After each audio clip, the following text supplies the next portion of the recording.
الحمد للہ وحدہ لا شریک لہ والصلاۃ والسلام علی من لا نبی بعد۔ پارہ نمبر 6۔ یہاں ایک بات بیان فرمائی جو پہلے پاروں میں بھی چل رہی ہے۔ یہود و نصارہ کے جرائم بیان کی ہیں، مختلف طریقوں سے دین پر حملہ کرنا اور دین کو مجروح کرنا، حضرت عیسیٰ علیہ السلام کو قتل کرنے کی کوشش کرنا، سازشیں کرنا، اور پھر یہ بتایا کہ انہوں نے کوششیں کی ہیں، سازشیں کی ہیں مگر ناکام رہے ہیں۔ اور اسی طرح ان میں سے نصارہ کا جو عقیدہ تھا، عیسائیوں کا، اس کا ذکر کیا ہے کہ وہ عقیدہ تثلیث کے قائل تھے، ثالث الثلاثہ۔ وہ کہتے ہیں عیسیٰ علیہ السلام بھی تین میں سے ایک خدا ہے، روح القدس خدا ہیں، اللہ تعالیٰ خدا ہیں، عیسیٰ علیہ السلام خدا ہیں، تین کا مجموعہ خدا ہے۔ مختلف ان کے ذہان تھے، بہرحال عقیدہ تثلیث ہے، تو اس کا اللہ تعالیٰ نے باطل ہونا اور غلط ہونا بیان فرمایا۔ سورۃ المائدہ، المائدہ کہتے ہیں عربی میں دسترخوان کو، چونکہ اس میں ذکر ہے اس بات کا کہ عیسیٰ علیہ السلام نے اللہ تعالیٰ سے دعا مانگی تھی کہ یا اللہ مائدہ یعنی دسترخوان آسمان سے نازل فرما،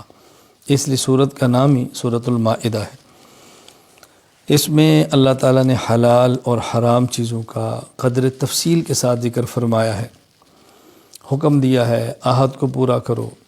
وعدوں کو پورا کرو، معاملات کو ٹھیک رکھو۔ جو حرام چیزیں ہیں، مردار ہے، جب ذبح کرتے ہیں تو رگوں سے خون نکلتا ہے، دم مسفوح، بہنے والا خون ہے، خنزیر کا گوشت ہے، وہ جانور جو غیر اللہ کے نام پر ذبح کیا جائے بطور خاص، یہ وہ مردار ہیں کہ جس سے تمہیں بچنا چاہیے، تمہارے اوپر حرام ہیں۔ پھر حالت اضطرار کا بیان فرمایا ہے، یعنی چیزیں حرام ہیں، لیکن اگر کوئی انسان بھوک کی وجہ سے اتنا مجبور ہو جائے کہ چیز نہ کھائے تو مر جائے گا، تو اس حد تک اس کو کھانے کی گنجائش ہے جس سے اس کی جان بچے، لیکن مقصد اس میں لذت نہ ہو،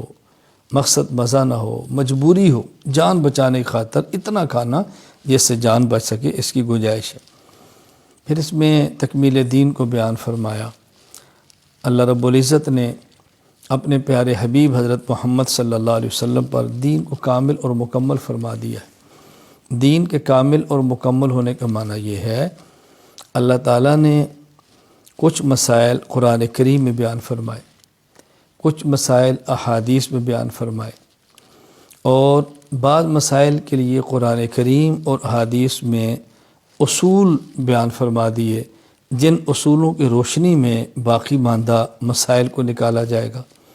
اور ان مسائل کو نکال کر دینے کے لیے اللہ نے امت کو مجتہد اور فقہ عطا فرما دیے۔ تو یہ معنی ہے کہ اللہ تعالیٰ نے دین کو کامل اور مکمل فرما دیا، یعنی سب چیزیں اپنے پیارے حبیب صلی اللہ علیہ وسلم کے ذریعے اس امت کو اللہ تعالیٰ نے عطا فرما دی ہے۔ یہود و نصارہ کا ایک دعویٰ تھا ہم اللہ تعالیٰ کے بیٹے ہیں، اللہ تعالیٰ کے محبوب ہیں، اللہ تعالیٰ ہمیں عذاب نہیں دیں گے۔ ان کے اس دعوے کی تردید کی ہے کہ اللہ تعالیٰ کے ہاں تو معیار تقوی، نیکی، صحت عقائد ہے، تو وہی اللہ تعالیٰ کا محبوب ہے جس کی عقائد ٹھیک ہے اور اعمال ٹھیک ہے۔ اگر عقائد میں فساد ہے تو اللہ تعالیٰ کا محبوب کیسے ہو سکتا ہے؟ تو پھر یہ بات یہود کو سمجھائی کہ یہ بات تمہاری غلط ہے اور تمہارا دعویٰ باطل ہے، اور اس میں ہمیں سبق دیا گیا ہے کہ محض اپنی امیدوں سے، خیالی پلاؤں سے اپنے آپ کو اللہ کا محبوب اور قریبی نہ کہنا، تیاری کرو، عقائد ٹھیک کرو، اعمال ٹھیک کرو،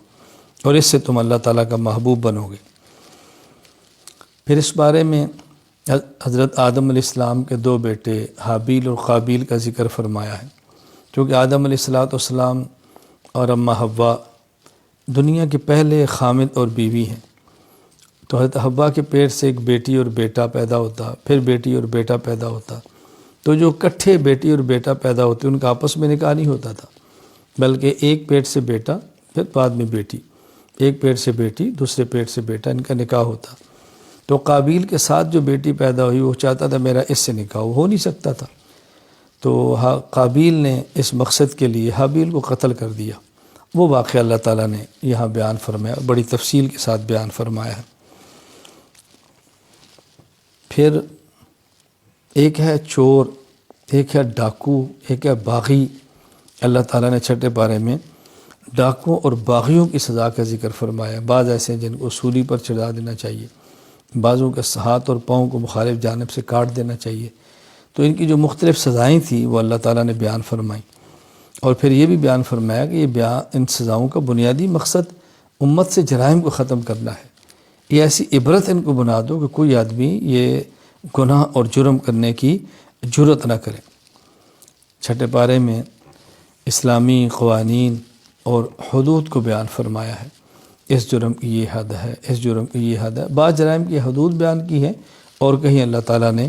ضابطے بیان فرما دی ہیں۔ قرآن کریم کو دوسری کتابوں پر اللہ تعالیٰ نے فضیلت عطا فرمائی ہے، اور اس کا بھی ہاں چھٹے پارے میں ذکر فرما دی ہے۔ قرآن کریم باقی آسمان کی کتابوں سے افضل ہے۔ ایک تو اتنا کافی ہے کہ اللہ نے فرما دیا ہے، ہمارے آخری حبیب صلی اللہ علیہ وسلم پر نازل ہوئی ہے،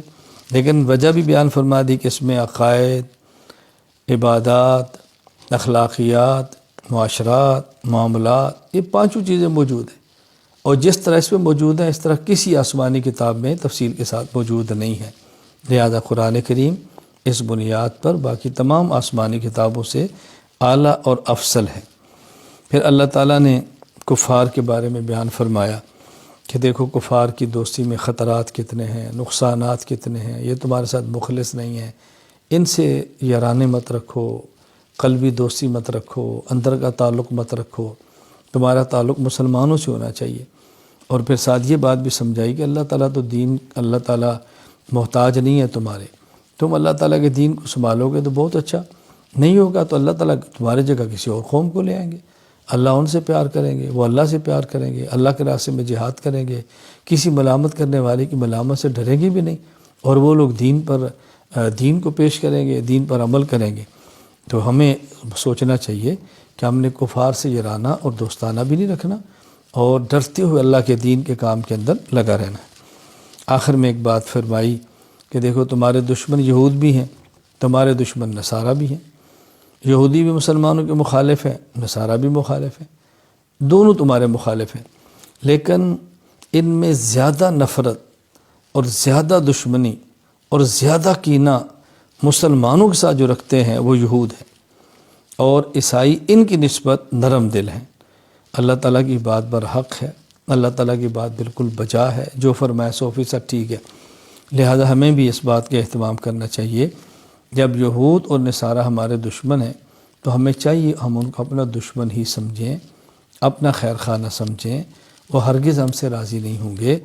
ہم ان کو راضی کرنے کی کوشش بھی کریں گے، راضی نہیں ہوں گے۔ اللہ نے اپنے پیغمبر کو فرما دیا وَلَن تَرْضَىٰ عَنْكَ الْيَهُودُ وَلَا النَّصَارَىٰ حَتَّىٰ تَتَّبِعَ مِلَّتَهُمْ،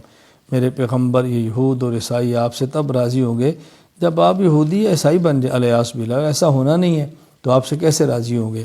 اللہ تعالی ہمیں حضور اکرم صلی اللہ علیہ وسلم کا سچا امتی بن کر شریعت کے مطابق، اتباع سنت کے مطابق زندگی گزارنے کی توفیق عطا فرمائے۔ وآخر دعوانا ان الحمد للہ رب العالمین۔